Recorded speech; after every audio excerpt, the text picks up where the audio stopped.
This is The Resilient Life, where we believe that every human will struggle in this life. Our challenge is to struggle well. I'm Ryan Mannion. I lost my brother to war, my mom to cancer, and I'm the daughter of a retired Marine. I'm also a wife, mom, author, and president of one of the nation's leading veteran service organizations. Join me and some incredible guests as we explore the value of struggling well through life's inevitable challenges. Cool. All right. Welcome to another episode of the Resilient Life podcast. I'm super excited to be joined today by retired NFL defensive end, two-time Super Bowl winner, Chris Long, founder of the Chris Long Foundation. Chris, welcome to the Resilient Life podcast. Thank you so much for having me. I'm really honored to be here. I got to start off with the Super Bowl because I'm a Philly girl, season ticket holder to the Eagles for many, many years. And I just get giddy when I think about the Eagles Super Bowl win. It was the most incredible time for the city. My husband went to every game. He was at the the NFC Championship game. And when you guys won, he said, I'm going to the Super Bowl. I don't know how I'm going to figure it out. If you go that far. Yeah. And he ended up going out there and watching you guys win. And we were here back in Doylestown and had a huge party.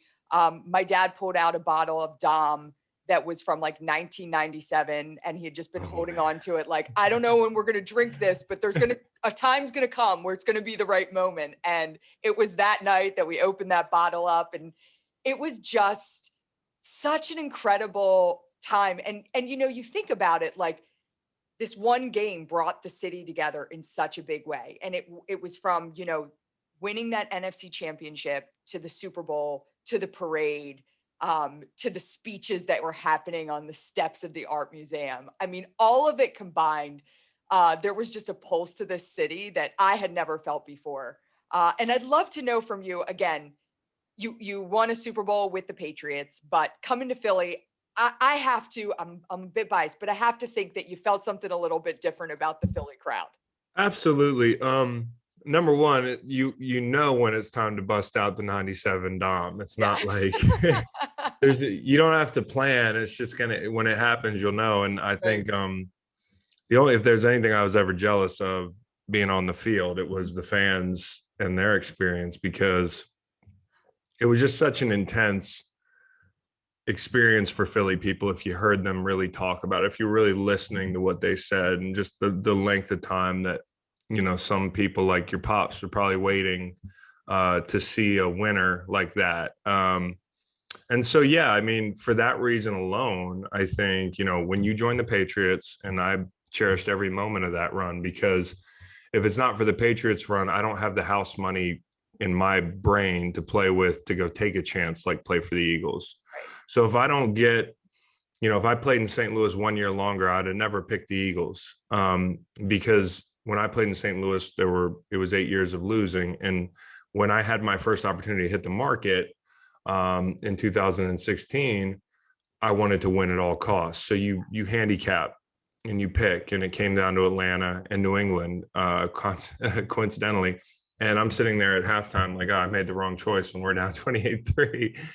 But, just the way that magical year ended gave me the latitude to do what I wanted in free agency the next year. And I decided I wanted to leave New England. And yes, to your point, New England is a machine. Like they've won Super Bowls. They this is what's expected. And I think what was so fun about Philly was like, listen, nobody expects us to win anything. And, I certainly didn't expect to win a Super Bowl when I signed with Philly. And if you talk to Torrey Smith or LeGarrette Blount, it was more just an excitement about having fun and being able to make a run, maybe make a run at the playoffs, maybe, but I was in it to get back to doing what I do and what I love to do schematically. And that was the Philly draw for me. And the city obviously was something that people raved about. So that year was different. And yes, I mean, that year, if New England validated my career and made me feel like I wasn't a loser, for having lost 8 years. Philly made my career, validation and like making it. I don't know if people are going to say those are two words that are too close together, but I didn't cry after that New England Super Bowl. It was more like a relief. And after the Philly Super Bowl, it was this release of like, all right, I'm good now. Like, I am happy with my career. Well, and I think, it's funny because I was talking to my husband about the fact that I was going to be interviewing you, and he was talking, I mean, anytime he gets to talk about that time, and Mm-hmm. and he was saying to me, the magic of that Super Bowl from a fan's perspective is what was happening behind the scenes, because Yeah. it was this team that was riddled with injury. You're going in with your second string quarterback. He said there was magic happening in that locker room, because if Yeah. there was not, like, they would not have been able to accomplish. It was what they did. And so that was what was special from a fan perspective. Yeah. And clearly, as when you think about it, more than just being a game, there was leadership. There was leaders that had to step up. And talk Yeah. to me about, like, who are the leaders on that team? Who are the people that were kind of taking it and saying, like, after every, when Wentz goes down, when people are being injured, like, and you're still pounding it and you're still seeing hope Yeah. and light at the end of the tunnel. Well, I think it's a great point. I mean, it was special in so many ways, like geographically for the fan base, the unlikely nature of us even being there. If you talk to people before the season, but it was also special because of what transpired, weeks 1 through 16. I mean, our whole team was injured. And when you lose your MVP caliber quarterback, that's a death sentence in the NFL. Right. Backup quarterbacks don't often lead teams anywhere deep into the postseason. Especially not when they're thrown into the fire late in the season. And we had a special backup quarterback. I mean, Nick Foles has been there, done that. I mean, he hasn't done that at that point, but he's been to high heights. He's set records in Philly. He's also seen the lows. And we were together in St. Louis. And he was not Nick Foles that in St. Louis. I mean, it was rock bottom for him. And actually, eventually, that turn of events led to him almost retiring in Kansas City. I mean, Nick Foles almost said the hell with it. And I don't blame him, because I was there with him in St. Louis. So we had a special bond where we had seen that part of it as an aside. And so it was fun to like go through that with Nick too, because we had seen, like, we'd sat in the hot tub in Earth City, Missouri and lamented being 2 and whatever, or lamented him playing his worst ball, me hobbling around injured, about to get cut. Like, Right. it was just crazy to look around and be in that situation. But certainly when Carson went down, Nick was a leader. He had to show the poise. He had to show that like unflappable kind of vibe. And that's contagious. I mean, that's leadership can also be just, doesn't have to be what you say. It can be how you carry yourself. And I think Nick checked both of those boxes off. Carson was a leader in his own way. Carson got hurt, certainly could have pouted, been mad that like he doesn't get to go on this ride. And I know it hurt. I know he would have rather won it himself, but he stuck by the group, and he never wavered, and he showed up, and he was enthusiastic. I mean, Malcolm obviously is the guy you see breaking the team down on the field. Malcolm's a leader. Brent Selleck, Jason Kelsey, Torrey Smith, LeGarrette Blount, myself. I mean, we had so many guys that had been there, maybe not there, but we'd seen it all collectively. And that was one of the biggest things. That team was made up of a lot of veteran leadership. And when the SHIT hits the fan, you want people that don't flinch so much. And we had guys that weren't looking around, looking for people to lead them. We had guys leading the group, no questions asked. And we had guys that were communicators and guys that built each other up. And that's what I think is a football team. And we were the perfect football team, in my opinion. I don't mean on the field. We really loved each other, and we were empowered by the gravity of the situation in Philly. And we were just like, nobody could touch us. We had that vibe about us. Well, I think it was, again, you say you were the perfect football team, but perhaps you were the perfect team, right? And Yeah. that's what a team is all about, right? How you Yeah. collectively come together, how you all step up, and I felt that. So it was awesome to watch. It was palpable. It was palpable because I'll never be a part of something like that again. You know, and I was never a part of something like that before that. And it's not to say I didn't have special groups in St. Louis. The most special group I've ever been a part of was our D line, in St. Louis. I mean, guys like, Aaron Donald, William Hayes, Robert Quinn, myself, Kendall Langford, the list goes on.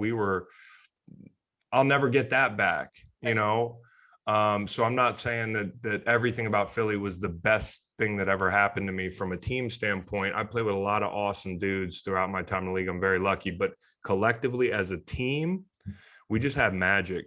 And you can't replicate that swagger we had. Well, we saw the swagger. I saw the swagger in the parade. I loved watching you in your fur jacket, your big sunglasses. It was my husband, again, in true fashion. I watched it on TV from home. My husband was down there in the good for him with the kids, like sending pictures at like 6 a.m, set up in his post. But it was hot in that jacket, though. I mean, good Lord, it was cold that day. But I was like, it's one of those things. Like, if I could just get an in-between fake fur jacket, that would just be a little bit less. It was fake fur, by the way, for anybody that's not into that. But like, but it was one of those things where you go outside in the morning, you're like, damn, am I going to be warm enough? You put that jacket on, you're sweating the whole parade. Yeah. Well, it was an awesome day. And clearly you've left an indelible mark on the NFL. You're one of only, I think, 5 or 6 people that have, Super Bowl rings from two different teams. I mean, it's an awesome accomplishment.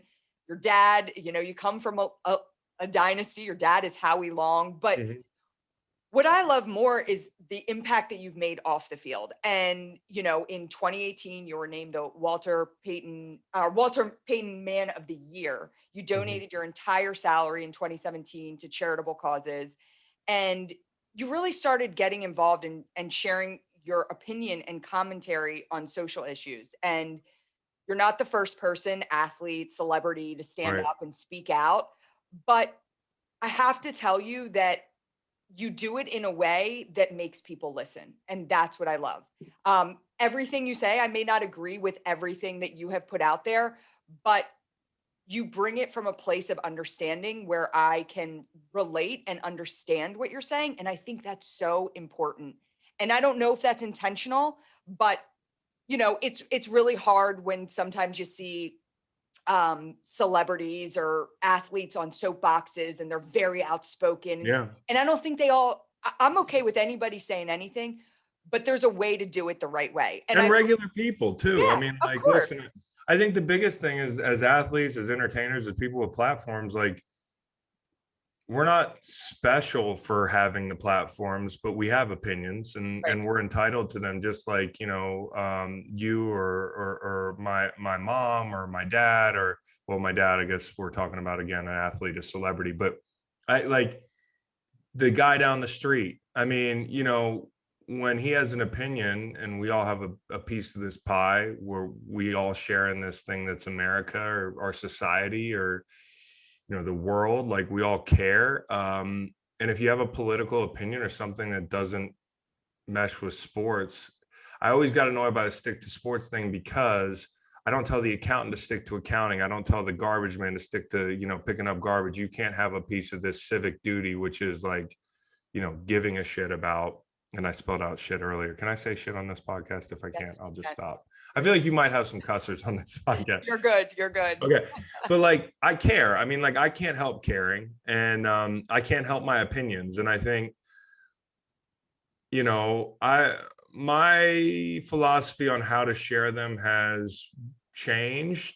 It's gone up and down. Like, I'll go back and forth on ways that I want to leverage my platform. But if I have any problem, it's always, I'll tell you exactly how I feel. I think most people that know me, it's a gift and a curse. Like, I will take the awkward air out of a situation and just say exactly what's going on in a group. And people are like, yo, that was unsettling, because you're not supposed to say that. Like, it's the elephant in the room. Like, I can get myself into trouble that way, but I do care. And that's the thing, is like,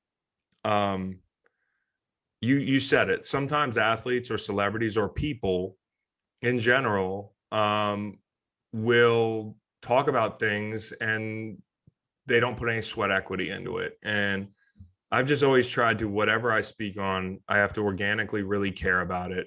And I have to back it up with some action. And we're not always going to agree. People aren't always going to agree with everything, but I do think it's important, how you talk about your convictions, like the way you talk about them, thinking and putting yourself in other people's shoes. And that includes people you disagree with. And I've struggled to do that at times. And that's no secret. I mean, I think I've been transparent about that. But for the most part, I see my purpose if I am going to be talking about things. And a lot of times the elephant in the room is I'm a white guy talking about things that don't always affect me. If I care about those things and I want other people to care about them, the point is to be able to bring people over or to speak to somebody who hasn't like thought of things the way I'm talking about them, or for a white guy who looks like me to say, oh, that Chris Long, he seems pretty reasonable. He's not some like ridiculous guy that just says whatever. He cares about what he's talking about. Oh, and he looks like me. Oh, and he's like all these stereotypes of people that, I think are just like me. He does a lot of the same things I do. He just has we just get so caught up in these identity politics or identity, ideologies. And we're so afraid to like consider other people's perspectives. And I think like, if I can help in one way, I'm the guy that looks like you, talking to a white guy listening to this podcast. And I'm not crazy. Right. I'm not radical. I'm not crazy. I just, I care about certain things. And so, and I'm also, I'll call it how I see it. And sometimes, I've gotten shit from my side of the fence on issues because I haven't agreed with something. And I'm not afraid to say that either. And I also think that the equity I built up by being honest and stepping up at times gives me the latitude to do that, because people that trust me can hear me when there's a self-criticism when it comes to like, hey, we're like-minded, we're not doing something right here, or we're not considering something correctly. We also have a real problem with how we discuss things. The internet is awful. It's awful. And I had a long spell as an athlete where I used my platform imperfectly on Twitter or any like, through the media. The problem is that's all you got as an athlete. And people can take your words out of context. They can put it in big bold letters on the score or Bleacher Report. They can make you sound like you're saying something you're not. The tone can read differently. And so I got really discouraged by the fact that not only were people twisting things out of context at times, but also if I was the only guy talking about something because I'm not afraid, right, then I get to look like some hero. And I'm not a hero. I'm not a genius. I'm not a hero. I don't have all the answers. I just say what I think. And sometimes because that herd is pretty thin, I can look like self-important. And that's never how I intend to come off. The great thing is in retirement, I have a podcast. So when I talk about things, you can hear my voice. You can hear my tone. You hear the entire quote. I'll still get got sometimes, but I'm way more comfortable doing things on my terms in retirement than I was in when I played in the league, because there was always that possibility that people are going to misunderstand you. I have no problem if somebody disagrees with me or calls me an asshole or calls me crazy, but you better understand exactly what I'm saying. That's my biggest pet peeve, is like, and that can be really hard as an athlete. Yeah, well, I think about, again, there's this idea of speaking out, which you have done. And listen, have you been criticized for it? Sure, of course. Yeah. But I don't think you've ever gotten to a point, because I try to look at this objectively, this idea of, and let's just say athletes, right? We'll just say athletes speaking out. You've got the LeBron James that will say certain things, and then you have like the Drew Brees, and you look at kind of what he went through after speaking, kind of sharing his thoughts and opinions, and he was, for better lack of a word, there was an attempt to cancel him because well, I would disagree on the cancel thing, because okay. I don't think he went out and made a bunch of money the next year. He's still on commercials. People still love him, and his But he had to teammates. apologize. He had to apologize. And I think and we might not agree on this, but I do think he should have apologized. Okay. Because I don't disagree with his interpretation of the flag. Mm-hmm. Everybody deserves their own interpretation, including my Black teammates, because their interpretation of the flag through their life experience must be very different. It's just like when we talk about police reform or something, I don't mean to go on like 5 different asides, but like, for example, if I think policing can be improved upon, that's a rarity in my neighborhood. I'm looking out my window. I don't see people cruising this block. You know, I don't see them pulling the kids in the suburbs here out for smoking pot or, you know, like harassing them in their car. That's my experience. Police were there to help me growing up because my neighborhoods are safer. There's not conflict. There's not crime. I'm privileged to live here. And so like, policing just looks different to somebody who grew up where they were in a neighborhood where they were at odds with the police, or maybe the police didn't understand them and they didn't understand the police. And so like, it's the same thing with the flag to me. Like if I were a Black American, I would think very differently about the flag. And I think where Drew made a mistake was he shared his perspective, which I've done before. Mm-hmm. But what he did was then he was instructive. He was dismissive of the other one. And he was kind of like, this is what you need to think, is where when I heard that, and I love Drew and I think he's like the A1 dude. And I also think people make mistakes. So if anybody's like, you know, off of that, we can never speak to Drew again, I disagree there. Okay. Like, that's just ridiculous. So on my podcast, the way I said it was like, Drew disappointed me just because he didn't think through what he said. And it sounded like he was kind of instructing people on how to think. When you share your opinion, it's one thing, but then when you say you need to think like me, which is what it sounded like to me, that's where I disagreed. That's fair enough. I just, you know, I look at, and again, I think with the NFL, the flag has become such this, you know, centralized issue. And for me, I'll tell you personally, I've struggled with it. You know, I have a brother who died fighting for our country, you know, so the meaning of the flag is very different for me, you know, and what it represents for me. And, you know, and I at times have to put my personal feelings aside, you know, because there have been times, and I'll be very, very open, like that I felt disrespected that anyone would kneel for the flag that my brother gave his life for. Right. Like, and if it's anybody's right, it's your right. Right. But I also, you know, I'll tell you, I've also felt like I couldn't share that. I couldn't share that without people saying like, well, she doesn't get it. And it's not that I don't get it.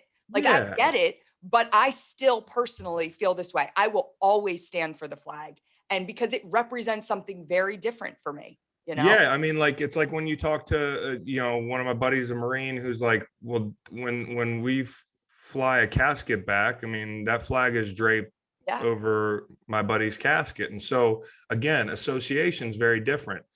Have you considered that? And I think if you said it, you're so eloquent and like understanding, I can already tell just by like talking to you that like you do try to see things from that.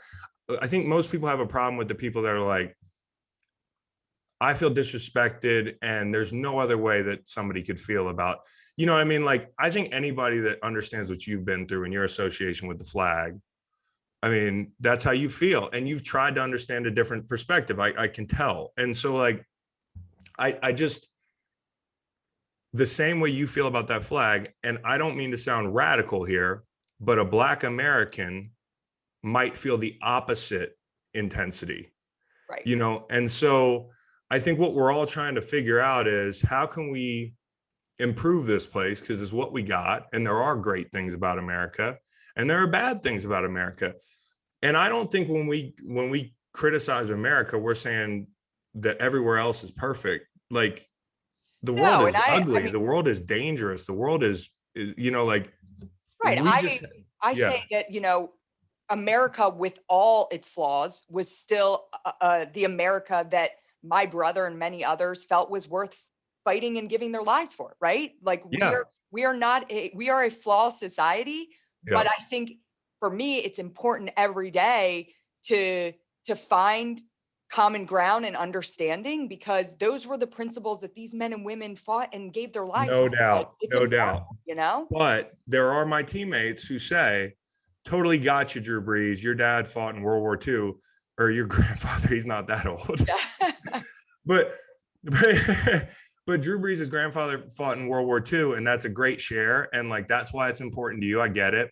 It's the reason I never knelt, was because I work with too many veterans who have expressed this to me, and I still won't. Yeah.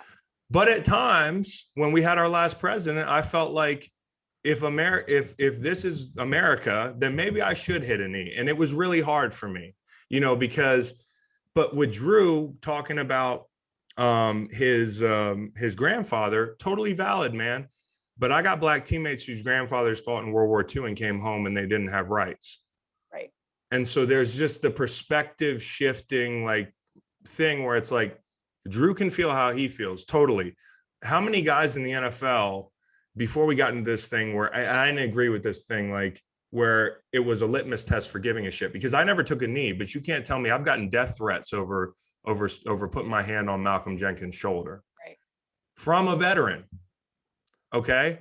So my thing is like, I take every situation individually. And I also realize the context around it is that like, this is very volatile. Not everybody feels the same way about the flag, but nobody paid attention to guys talking about this until so as far as I got a question from somebody last summer, which I thought was really illuminating, who disagreed, but we were having a civil conversation on the internet, which is rare. The dude was like, do you think Colin Kaepernick, and listen, I'm not like, I care about the work. I don't like, so I'm not here to talk about Colin Kaepernick, and he's done work and he's said things that have pissed people off. And I don't agree with everything he said, but when it comes to the act of a protest or something to draw attention to an issue, somebody asked me a question last summer. They said, it was 11 o'clock at night. Do you really think that Colin Kaepernick picked the right time to demonstrate during the anthem? And he's asking me about a question, of course, that's relevant in its origins in like 2016 or 2000. So it's 2020, in the summer of 2020. The answer is in the question, man. You're still talking about it. And so so to me, like, it's ugly. Like, some of the ugliest growing we have to do as people, in your relationships and in your family, like in your country. I just feel like there's some ugly times, and we've been dealing with an ugly time, but it's probably necessary, a lot of the conversations we're having. And all I'm saying is that some of my teammates push some of these really tough conversations to the forefront. Nobody would have listened if Colin was standing at his locker. Yeah. So he picked this time that it would. And by the way, my buddy Nate Boyer told him, you should kneel. That's a little more respectful than sitting, and I would appreciate it. And Colin took his advice and said, no problem. Right. I don't want to be disrespectful. And I also have teammates that were like, I got military members who are family members, black dudes on my team that say like, hey, my grandfather served. Right. So I feel really conflicted, but I also know that, like, if we're trying to get people's attention on some issues. Hey, you can't take that away. It got me attention. That worked. And I will say, listen, I did not agree with a lot of the things he said, but again, another person that I grew to respect was Malcolm, because the way he came at things and the way he was able to articulate where he was coming from, I listened. And so for me, and I've had disagreements with my family, with, uncles of mine that are veterans, that even me bringing that up, they couldn't see past it. They saw red. They couldn't even have that conversation with me. And I'm saying, listen, I don't agree, but I'm going to listen, and I can find some sort of, and that was not even a place that they can get to. So and again, I'm not on here preaching to you. Like, no, I know. Listen, it's having a conversation for the listeners, because this very rarely do we part of what I was intending to go down this road. No, but I mean, it's an important conversation. I don't think enough people have conversations like this where we're like, hey, like, and here's the irony. I bet you on a lot of the issues, I know that if you're like, a lot of the issues with mass incarceration, or with some of the policing issues, I bet you that some of the things we'd find common ground on, it's just we all fight over the flag thing. And my thing is, like, I've seen a lot of people who are not veterans, who are just plain racist, try to throw you guys under the bus as some ideological shield, who all they do on Memorial Day is drink beer and wear American flag onesies, which I've done before. I mean, I got an American flag onesie and that sort of thing. They don't really give a shit. They haven't worked with veterans. They don't know the difference. I got guys that are telling me these guys are assholes who wish living veterans happy Memorial Day. Yeah. Like, so my thing is like, the people who really have a right to, it stings a little bit for you. And I get that. I get that. When my buddies on Conquering Killy, we have hard conversations, like it stings a little bit for me, but I'm listening. I appreciate that. It's amazing. It's amazing that you could look past a really deep hurt and an association and a pride in that flag to listen. And that's all, man. And I think more people got to have conversations where where they lay it out and they don't scream at each other about it. Well, you know, there's some things I'll scream about people on. If you're a racist, you know, if you're a hypocrite or you're just not listening, like, you know, eventually we can't have a conversation. But I just love the fact that we can have this conversation. Yeah, absolutely. And I think, you know, there's this misconception that that veterans are this group of, like you said, there's this stigma that they are one type of person, where in fact our military community is the most diverse group of people that exists in this country. They come from all different backgrounds, all different socioeconomic backgrounds, walks of life, ethnicities, and they all come together to achieve a common goal. So there's so much that we can learn from the men and women who serve. And you're right. You're absolutely right. And that's why we bring them on Conquering Killy, because they're leaders. They lead us. Like, you know, we climb Kilimanjaro with veterans every off season, and a lot of them are amputees or people that are overcoming like challenges, and they kick ass and they lead us up the mountain. Like these big, tough football dudes. Like, the veterans aren't there for charity. The veterans are there to lead and to be like mountain movers. So my respect for the veteran community runs deep, and my respect for their service oriented mindset runs deep. I just, you know, I never want people to think, and I think we're also really shitty at this in this country at this juncture, is holding multiple, well, it's not even holding two opposing thoughts at the same time. We've had this, like, we're just so divided that I think people are like, wait, Chris Long supports guys who are kneeling and the ideologies that they're trying to discuss, or like the issues they're bringing, but he climbs a mountain with veterans. That a lot of people don't want to live in that world where you have to be able to, people are so tribal, right? You know, people are so tribal where they have to stick to their group. I don't need a group. My whole thing is like, I just like the truth, and the truth to me always gets bogged down in these battles where it's like, it sucks.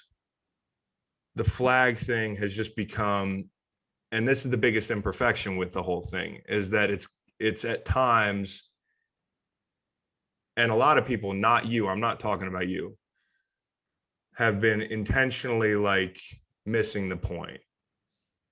Not you. I'm not talking about veterans. I'm talking about just random people, you know, and if you talked about Malcolm, when you heard him articulate what he's talking about, you're like, yes, dude, like a lot of the things you're talking about, I can get down with that. Or at least, you know, it wasn't even so much about what he said. It was, and you touched on it earlier, it was the action he put behind it. I saw what he said, and then I saw what he went out and what he was doing in the city of Philadelphia to make it better. Like, he was actively working with kids. He was actively having conversations with police officers. Like, he was out there trying to make a difference. He wasn't just sitting on a soapbox, spouting off, yelling, and not doing anything behind it. He was doing things behind it. And I saw that because I'm from Philadelphia, and I'm, you know, following actively what these Eagles players are doing, because, you know, again, you're in this position where you're so in love with this team, right? And I have watched people in my family, like my dad grew up in West Philadelphia. Okay, he was one of 10 white kids in West Philadelphia, growing up there in an Irish Catholic family, and he has his own experiences growing up, right? And what he went through, but he was always an Eagles fan, you know. The the Mannion Irish family was always Eagles fans. And a lot of my family and friends who have followed this team, and I don't want to make it about the Eagles, but I think it's an important thing because as everything was happening, as the Eagles were going on this run and you saw this magic happening, there was this, there was the kneeling going on, and I'll just call it Yeah. the kneeling for what it is. Yeah. And there were people that are close to me that could not get past that, that could Yeah. not see the magic that was happening, that could not embrace this team and the beauty of what it was bringing to this city, a city that had longed for so many years for this championship because of some of the players kneeling. And it was just kind of crazy to watch how something, again, like you said, was it the right time for Colin Kaepernick to kneel? Well, he kneeled, and we're still We're talking still about it in talking about it. 2021. You're I'm not not, even in the yeah. NFL anymore, I'm I not, mean, yeah, I'm not saying like some of the little things he's done that have pissed people off. They seem like, every once in a while people like leadership is hard, man. And I'm not questioning Collins. I'm not questioning Malcolm's. It is really hard for athletes to try to do this thing. So at times they're going to be imperfection, that sort of thing. But the people you're talking about in Philly that or elsewhere that are like, I just can't get down with it because of, the demonstrating.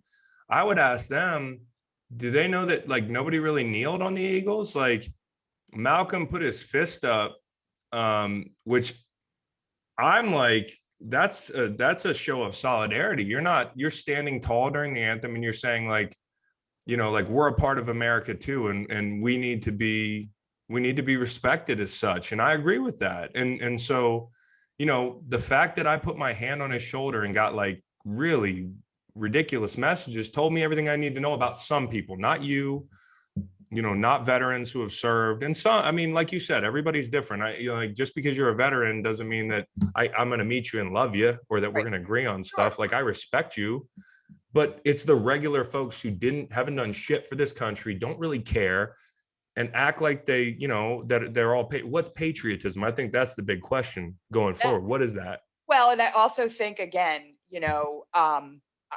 listen, I don't agree with everything that I've heard you say over the years. That's fine. Yeah, but, no, it's but and you probably wouldn't agree with everything that I think or believe. Yeah. But I know just talking to you right now, I could share those viewpoints with you and we could find common ground and understanding. And that's the biggest point or the problem we have in society.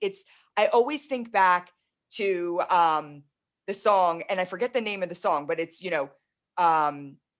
jokers to the left of me or clowns to the left of me, jokers to the right. Here I am stuck in the middle with you, right? Like we're like, there's the largest group of Americans are these people in the middle who may not agree on everything, but like we can find common ground. And there's just these loud voices on either side that can drown out actually doing good work and getting things accomplished, The way I would put it is this, I'm not a centrist, but we are in the middle as far as being, like being reasonable, right?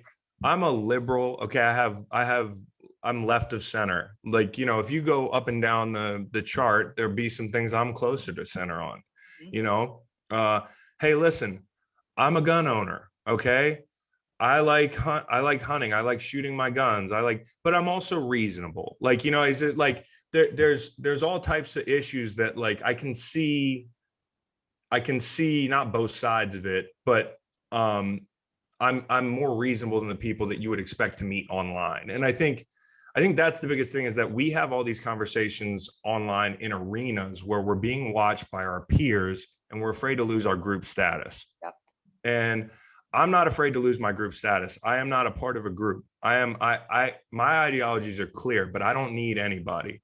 And I don't like the political system. I think it's garbage. That's why, in my opinion, we got what we got. And you might, but like, I just think I think the system's screwed up. And I think people are too afraid to speak out against their own ideological partners in crime. And I think we've gotten this like completely like torn apart country as a result, because all our conversations, they're not happening like this. I think everything comes down to trust. That's why a locker room is it's so sacred, like we can have conversations that we can't have in public. We can work issues out that we can't with the safety net of, I love that guy. I know that guy.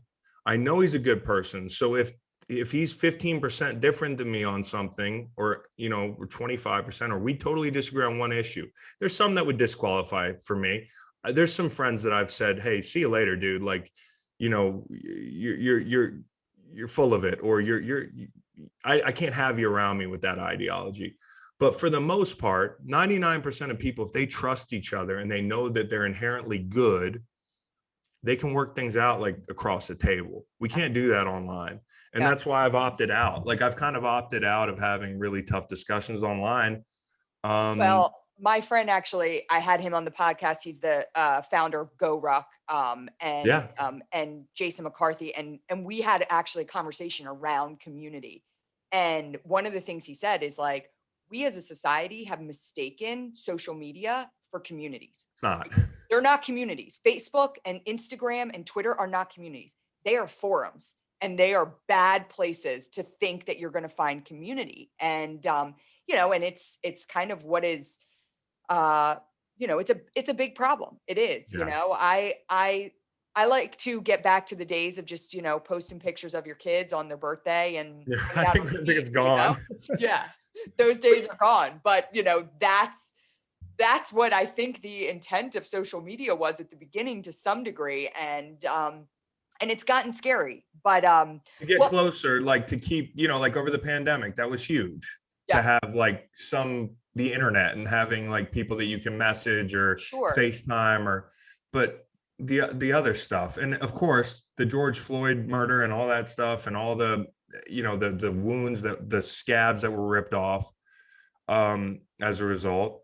We picked well, there's no picking. It was just the toughest time in history to do it, because we were all apart and we were just arguing online. And I really do think that if more people trusted and loved each other and knew each other, that's why I think our society's biggest problem is segregation. And I know that people listening are like, well, the US is not segregated. Well, look at our school systems in our neighborhoods.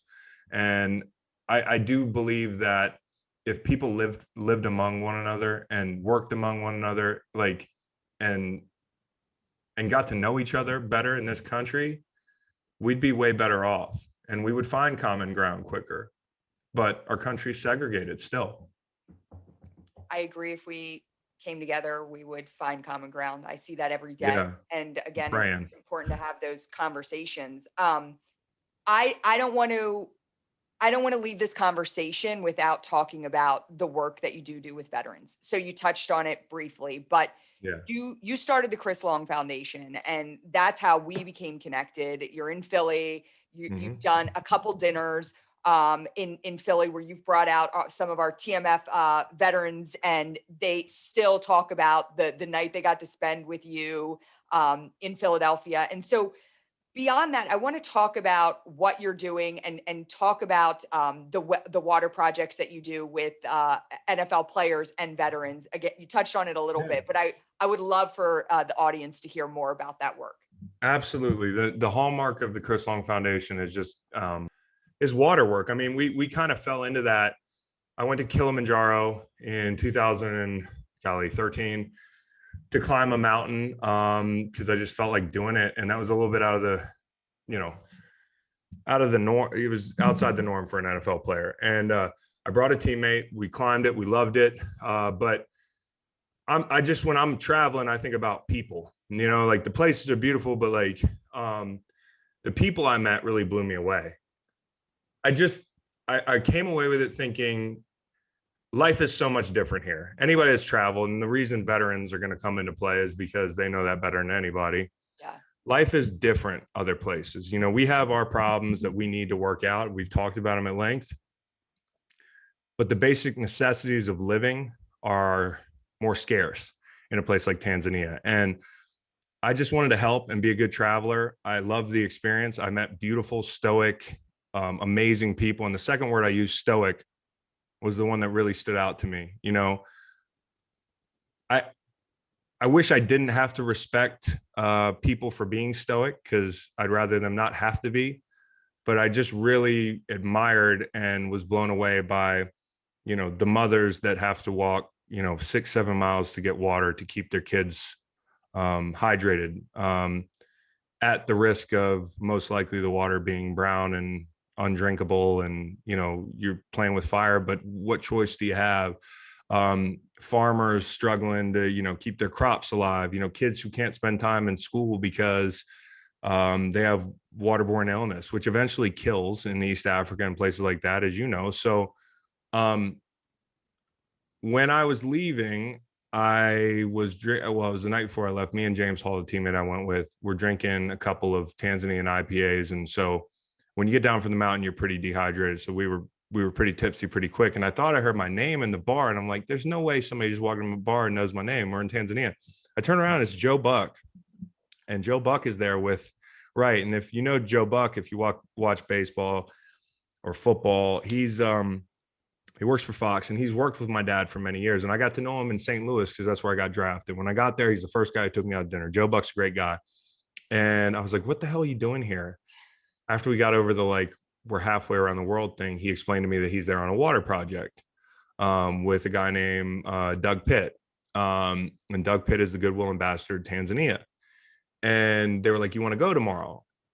And I was like, my flight kind of I wasn't that I wish I could sell this as I had some big epiphany and I was just in it to win it from the beginning, but I'm a pragmatist, and I want to help in an area that we know we're going to get a return on our investment, that we're going to improve the world quickly.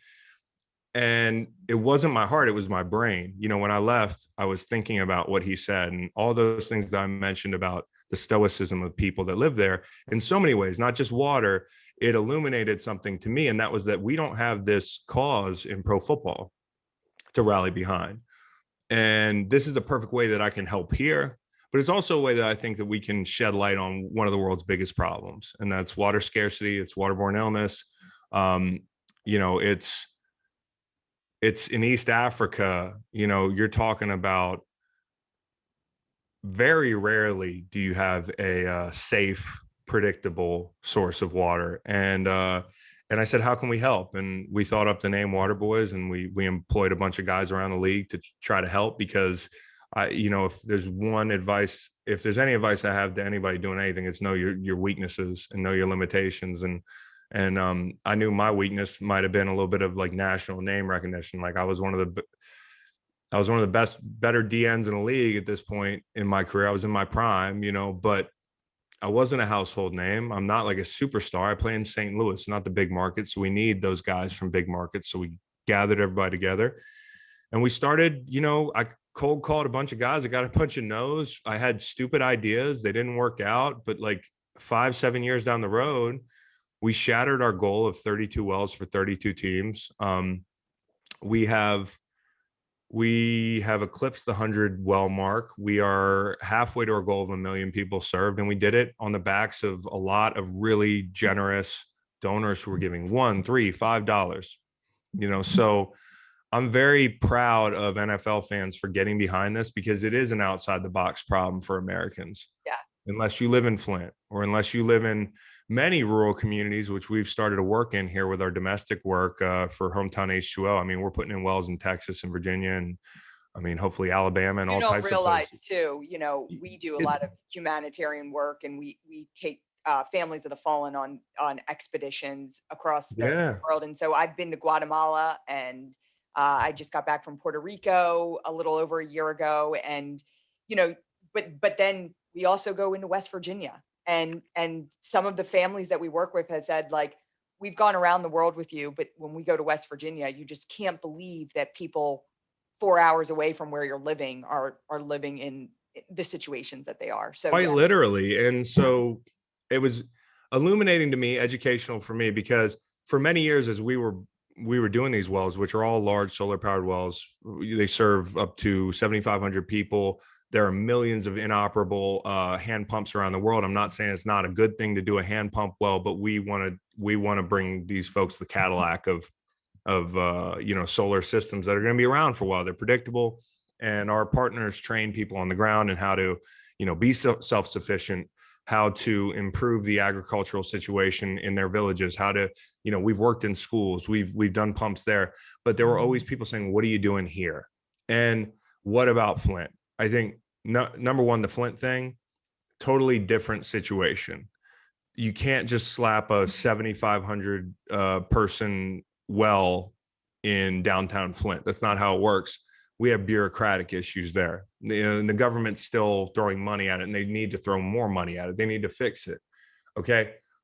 West Virginia, those places, Texas, rural communities, those are the people that are getting left behind, and those are the people that we can scale to help. I can't help Flint. I can't. We've done a Red Cross thing where we pitched in and tried to get matching funds from fans, and nobody did anything. And those were the same people that were saying, what are you doing for Flint? People are just always going to have a problem with what you're doing, but we're balancing the international work with that domestic element. And we're also working on Navajo Nation, because if you're an indigenous person, you have 17 times the chance of encountering a water crisis in this country than we do. And if you're a person of color, it's 2.5 times more. So like we're trying to grease the squeaky wheel.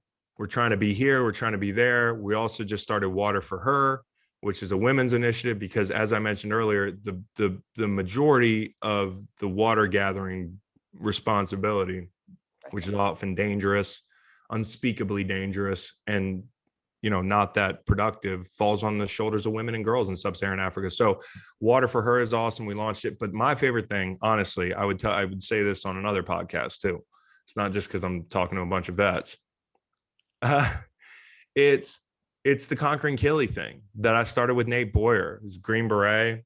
And I can remember vividly cold calling Nate after I saw an ESPN feature about him, which is another thing. It's like when you're a philanthropist, for many years at the beginning of my career, I shunned attention because I didn't want to be the guy that was doing it for attention. It still makes my skin crawl to get attention for some of this stuff. The Walter Payton Man of the Year thing, I couldn't be prouder. It still makes my skin crawl because I don't think I deserve it. You know what I mean? And Nate going on ESPN though, again, you have to leverage your platform. Yeah. If Nate doesn't go on ESPN, I don't know his story. Right. I don't know the work that he's intending to do or has done in the past. And when I heard that he's worked in places that we've worked, and I heard his story, and we seemed like we had some things in common other than him being a badass and like 2 feet shorter than me. He just seemed like a go-getter, and he cared about people. And so I called him through Jay Glazer and I said, listen, man, I don't know you. I just think you can help us. You tell me how you want to help us. And he said, because we were trying to get veterans involved at this point. We'd always worked with veterans. It was important to me. He said, listen, you climb that mountain. Why don't we bring some vets over to climb it? And I said, hell yeah, let's do it. Does that mean I got to climb it every year? And that's kind of how it's gone. I mean, Nate and another guy climbed the first year because I couldn't. And then the second year we had 8-10 guys, and we've brought numerous vets. We had Kirstie Ennis, who was a helicopter gunner, lost her leg, and she's the first female above the knee amputee to ever summit Kili. I'm proud to say I was right behind her. That's and awesome. Elliot Ruiz, who's a Philly guy. I didn't cry, I said, during the New England Super Bowl. 2 weeks later, when we were at the top of that mountain, I was bawling like a baby. Hearing Elliot Ruiz say something like, I'm not supposed to be here, which is bullshit. You are. I still get chills thinking about that. Yeah. And I still get chills thinking about Nick Hardwick and Luis Castillo, 2 guys who played for the Chargers, leading Ivan up a mountain, and Ivan's completely blind. And Freddie Dumar, who's a Green Beret, it's his best friend, brought him up the mountain. Fred keels over and starts puking blood. He's an ultra marathoner. He's puking blood at 17,000 feet in the dead of night. And he has to go back down. And he tells Luis and Nick, you got him? And of course he's like, yeah, we got him. And then Fred, who you got him means something different to y'all. He's like, no, you got him. And I still think about that. And I think about watching those guys arm in arm saying, rock on the left foot, right foot on the side of a sheer cliff that falls like 500 yards. And just the sheer responsibility of going together. And it moves me every time. And when I tell you that sometimes it's like pulling teeth to get athletes to help with a cause. uh it's like pulling teeth to get my veteran friends to stop calling me to help. Yeah.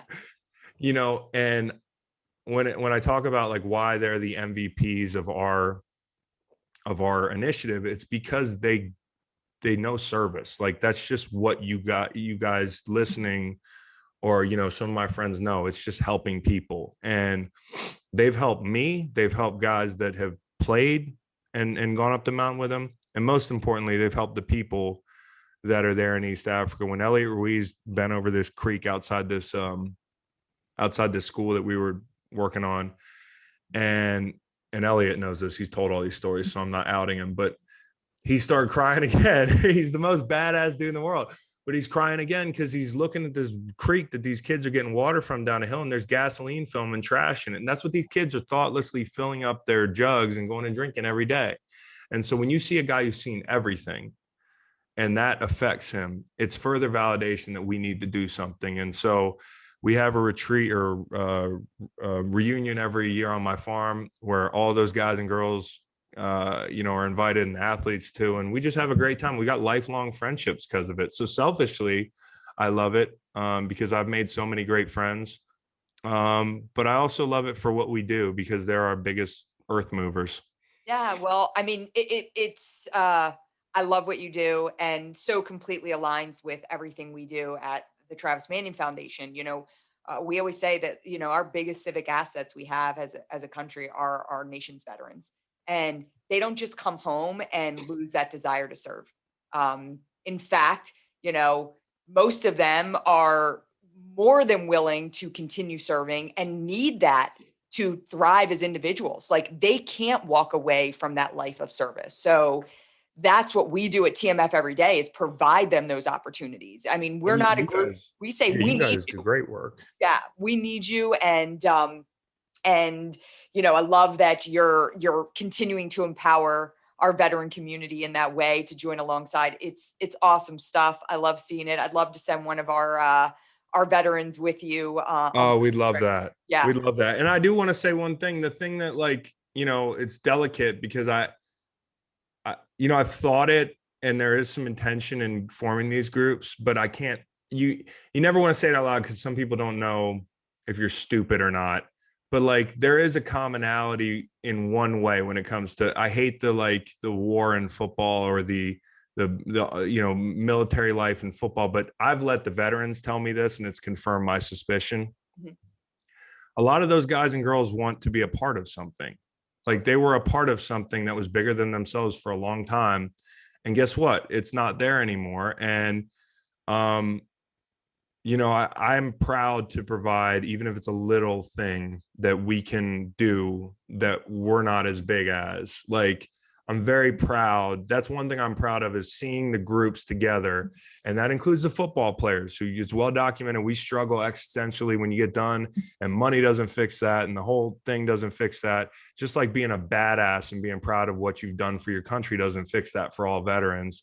We need each other, just like y'all need each other. And I think it's just like to see the groups together in a tent, 16,000 feet up a mountain, tired as hell, haven't showered in a week, but it's like we're sitting in our locker room or y'all's mess tent, and it's just the same thing. When we get together, it's like we all know each other. Y'all are way more badass and have actually risked way more than us, but the group element of like, it's just that kind of group love where Oh, we just, we yeah, miss that. definitely. I mean, I completely agree with that. I think, you look at athletes, they lose their sense of identity when Yeah. they retire. It's like, well, what do I do now? And that's what veterans deal with. They take off that uniform and it's like, well, what comes next? Like Yeah. this being a service member defined me as a person. Like, and now I need to figure out what comes next. So, love that you are continuing to give that opportunity for some veterans to find what comes next for them. Chris, this has been awesome. I want to leave you with the Likewise. last question that I ask everybody on the Resilient Life podcast. And that is, what does living a resilient life look like for you? Whew. I don't even think about being resilient. And I'm not saying this proudly. I'm sure at one point I wasn't, but I think you to become resilient, you have to go through experiences. You have to seek them. You have to seek getting your ass kicked. You have to seek losing. You have to seek failing. And I didn't seek it because I intended on, winning every game I played in, or, never getting hurt, never getting cut. Um, you know, the pressure, I didn't seek that stuff, but that stuff made me better. And so everybody's got their own challenges. You don't have to be a pro football player or a veteran to be resilient. And I think it's just like taking pride in, and I'm pointing, to my head here, my temple. I think that's where my brain is. What's here? Like, what do you have between your ears? And, brave people, they're not unafraid. They're just they overcome that fear, and I think a lot of the way you can do that is to lose and go out and seek experiences that are not going to be easy for you. And I also think you have to have motivations outside yourself. Like, what allows me to be resilient is my kids at this stage of my life. If I'm ever going through something, like, it's unfathomable that I would give up and tell my kids that I'm giving up at something. You know what I mean? And so your motivations are going to change through life, but the one thing that should always be a common thread should be, you should be doing things that are bigger than yourself, and you should be getting your ass kicked sometimes. And I've got my ass kicked plenty, so I love that. And not worried about it. You don't grow if you don't lose sometimes. And Yep. I think that's so true. And finding motivation. Yeah. I mean, I'm with you. I've got 3 kids. They are my motivation, that I will not stop going because of them. But Yeah. each and every one of us can find our own motivation in life. And it's something outside of us, something that's bigger than us, that helps us to keep moving forward through adversity and through things that are going to inevitably hit us, each and every one of us. So Absolutely. Chris, thank you so much for joining us. Really awesome conversation. I'm excited for everybody to hear it. Thank you for joining us for another episode of the Resilient Life podcast. Please make sure to like, subscribe, and share with your friends. Thanks so much for having me.